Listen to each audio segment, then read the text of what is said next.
Welcome to the Slop Farm. Enjoy the video. Edge stitch is a narrow top stitch placed very close to the edge. Position the line about 1/16 inch from the seam or finished edge. This distance keeps edges flat and creates a polished look for garments.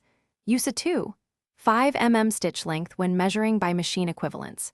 Hand sewing should mimic that density with small, even stitches.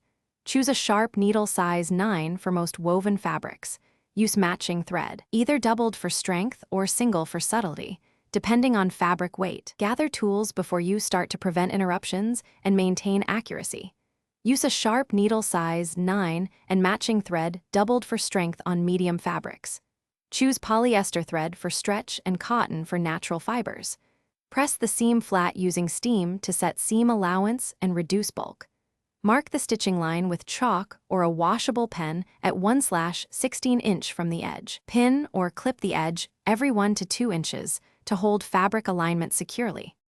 Begin by anchoring the thread with a small backstitch at the starting point. Take even running stitches about 2.5 mm long while keeping the needle close to the marked 1/16 inch line. Keep wrist relaxed and move fabric with your free hand for control.